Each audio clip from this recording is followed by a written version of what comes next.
नमस्ते। आज के इस खास एक्सप्लेनर में आपका स्वागत है।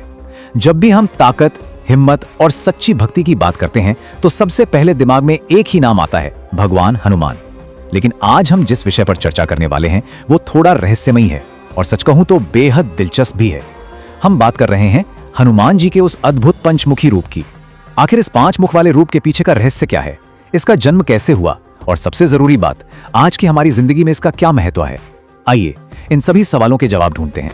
तो अब सबसे पहला और बड़ा सवाल तो यही उठता है ना कि आखिर हनुमान जी को ये पंचमुखी रूप क्यों धारण करना पड़ा। देखिए, ये तो हम सब मानते हैं कि हनुमान जी अपनी असीम ताकत के लिए जाने जाते हैं, लेकिन इस खास रूप के पीछे एक ऐसी सीक्रेट स्टोरी है जिसके बारे में बहुत ही कम लोग जानते हैं। ये सिर्फ अपना रूप बदलने जैसी कोई आम घटना नहीं थी, बल्कि ये एक ऐसी नामुमकिन सी चुनौती का एकमात्र इलाज था जिसे शायद ही कोई और सुलझा पाता। चलिए कहानी की बिल्कुल शुरुआत में चलते हैं और समझते हैं पाताल लोक के उस बड़े संकट को। इस रहस्य की तह तक जाने के लिए हमें रामायण काल की एक बेहद गंभीर स्थिति को समझना होगा। होता यह है कि अहिरावण नाम का एक बेहद मायावी राक्षस भगवान राम और उनके भाई लक्ष्मण का अपहरण कर लेता है और उन्हें बंदी बनाकर कहां ले जाता है, सीधे पाताल लोक यानी अंडरवर्ल्ड की गहराइयों में। अब सोच कर देखिए, ये कोई आम अपहरण नहीं था, बल्कि बुराई के द्वारा भुनी गई एक ऐसी मायावी साजिश थी जिसे भेदना किसी भी आम शक्ति के बस की बात तो बिल्कुल नहीं थी।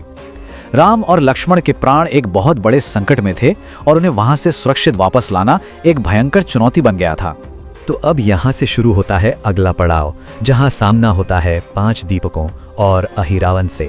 अब यहाँ एक अजीब सी बात निकल कर आती है। उन्हें बचाना सिर्फ एक आम रेस्क्यू मिशन नहीं था कि बस गए और ताकत के बल पर दुश्मन को हरा दिया। बिल्कुल नहीं। इस बचाव कार्य के बीच में एक ऐसी जादुई पहेली खड़ी थी जो किसी का भी दिमाग चकरा दे। पाताल लोक का स्वामी अहिरावण कोई मामूली शत्रु नहीं था। उसे अस्त्र शस्त्र से नहीं मारा जा सकता था। उसके अंत का रहस्य जुड़ा था 5 की संख्या से। शर्त यह थी कि अहिरावण को तभी मारा जा सकता है जब एक साथ, ध्यान दीजिएगा, एक बिल्कुल उसी क्षण 5 अलग अलग दिशाओं में जल रहे 5 दीपकों को बुझाया जाए। अब जरा सोचिए, कोई अपने एक मुख या एक आम शरीर के साथ ऐसा कैसे कर सकता है? अगर दीपक एक एक करके बुझाए जाते तो अहिरावण कभी नहीं मरता। यह सच में सामने खड़ी एक नामुमकिन सी दीवार थी। और ठीक इसी नामुमकिन दीवार को तोड़ने के लिए उद्गम होता है 5 मुख और 5 महान शक्तियों का। जी हाँ, इस असंभव पहेली को सुलझाने और उन 5 दीपकों को ठीक एक ही क्षण में बुझाने के लिए हनुमान जी ने धारण किया अपना दिव्य पंचमुखी रूप। चलिए इन 5 मुखों को एक एक करके समझते हैं। सबसे पहला और मुख्य मुख है वानर का, जो कि उनका मूल रूप है। ये रूप प्रतीक है अटूट भक्ति और असीम साहस का। आखिर जब भी हम किसी बड़ी मुश्किल का सामना करते हैं तो सबसे पहले किस चीज की जरूरत होती है? दिल में हिम्मत और अपने लक्ष्य के लिए पूरा समर्पण, है ना? और यही चीज इस पहले मुख से दर्शाई गई है। अब आते हैं दूसरे मुख पर, जो कि भगवान नरसिंह का है। ये मुख असीम ताकत और एक न्यायपूर्ण क्रोध का प्रतीक है। देखिए, जब अन्याय अपनी हद पार कर दे तो वहां सिर्फ शांति और हिम्मत से काम नहीं बनता। वहां जरूरत होती है उस जबरदस्त ताकत और उस प्रचंड क्रोध की जो धर्म की रक्षा के लिए आग की तरह जल उठे। नरसिंह मुख ठीक उसी शक्ति को इस रूप में जोड़ता है ताकि शत्रु का पूरी तरह से नाश किया जा सके। तीसरा मुख है गरुड़ का। वैसे पाताल लोक सिर्फ भौतिक रूप से ही खतरनाक नहीं था, वहां आसपास बहुत सी मायावी और जहरीली शक्तियों का भी वास था। तो ऐसे में गरुड़ मुख काम आता है। ये मुख हर तरह के विष और बुराई को जड़ से खत्म करने वाला एक दिव्य प्रतीक है। इसका मुख्य काम ही यही था कि आसपास के माहौल से हर तरह के जहर और नेगेटिविटी को पूरी तरह से मिटा दिया जाए। एक तरह से ये बुराई की पूरी सफाई कर देता है। चौथा मुख धारण किया गया भगवान वराह का। वराह रूप को धरती का सबसे महान रक्षक माना जाता है। जब भी बात ब्रह्मांड या भूमि की सुरक्षा की आती है तो वराह मुख एक सुरक्षा कवच का काम करता है। जिस तरह से भगवान वराह ने पृथ्वी को डूबने से बचाया था, बिल्कुल वैसे ही ये मुख पूरे स्ट्रक्चर को महफूज रखने की गारंटी देता है। और आखिर में 5वां मुख है हयग्रीव का।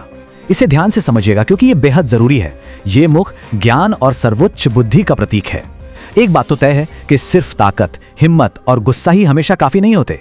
किसी भी उलझी हुई पहेली को सुलझाने के लिए, जैसे कि उन 5 दीपकों को एक साथ बुझाने की सही तकनीक सोचने के लिए बहुत ही तेज दिमाग और ज्ञान की जरूरत होती है। बिना सही दिशा के तो आखिर बड़ी सी बड़ी ताकत भी बेकार चली जाती है। सही कहा ना? हयग्रीव मुख उसी कमाल की बौद्धिक शक्ति को दर्शाता है।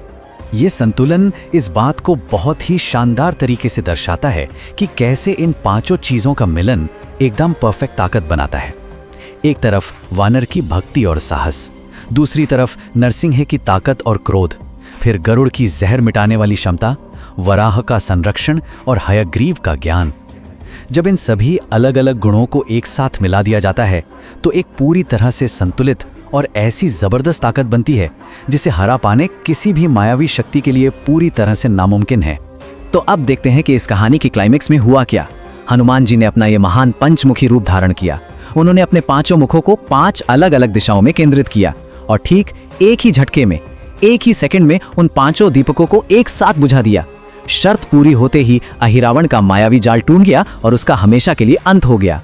इस कमाल के रूप ने उस नामुमकिन सी पहेली को बिल्कुल सटीक तरीके से हमेशा के लिए सुलझा दिया। अब यहां से कहानी थोड़ा आगे बढ़ती है और हम आते हैं जीवन में संतुलन के रहस्य पर। असल में पाताल लोक की यह पूरी घटना सिर्फ एक पौराणिक चमत्कार नहीं है। अगर हम ध्यान से सोचें तो इसका हमारी आज की जिंदगी से बहुत गहरा नाता है। सबसे जरूरी बात जो इससे समझ आती है वो ये है कि मुश्किल हालात में इंसानों को भी अपनी अलग अलग ताकतों का इस्तेमाल करना चाहिए। जैसे अहिरावण को हराने के लिए सिर्फ एक ताकत काफी नहीं थी, बिल्कुल वैसे ही हमारी जिंदगी के कॉम्प्लेक्स चैलेंजेस से निपटने के लिए हमें अपनी रणनीति बदलनी पड़ती है। मानसिक लचीलापन रखना और हालात के हिसाब से अपनी अलग अलग क्षमताओं को ढालना ही किसी भी बड़ी परेशानी से बाहर निकलने का असली मंत्र है। और इसी वजह से ये बेहद गहरा निष्कर्ष निकल कर आता है कि शक्ति, ज्ञान, साहस, रक्षा और भक्ति का संतुलन ही जीवन में सफलता लाता है। सफलता कभी भी किसी एक चीज से नहीं मिलती। जब अंदर हिम्मत के साथ साथ ज्ञान भी हो, ताकत के साथ थोड़ा समर्पण भी हो और खुद के साथ दूसरों की रक्षा करने का जज्बा भी हो, जब ये सभी चीजें एक साथ आती हैं ना, तभी हमें जिंदगी में असली और लंबे समय तक चलने वाली सफलता मिलती है। तो इस एक्सप्लेनर के अंत में एक बहुत ही बड़ा सवाल सोचने के लिए छोड़कर जाते हैं। आजकल के मुश्किल हालात और चुनौतियों को देखकर क्या लगता है कि इन पांचों गुणों में से सबसे ज्यादा जरूरत किस चीज की है? क्या वो वानर जैसा साहस है, या हयग्रीव जैसा ज्ञान, या फिर शायद नरसिंह जैसी ताकत और क्रोध? इस पर गहराई से जरूर विचार कीजिएगा। अपने अंदर की ताकतों को पहचानना और उनका सही बैलेंस बनाना ही आगे आने वाली किसी भी अनजान चुनौती को पार करने की असली चाबी है। इसी विचार के साथ हमारी आज की ये चर्चा यहीं खत्म होती है। इस सफर में हमारे साथ जुड़े रहने के लिए बहुत बहुत शुक्रिया।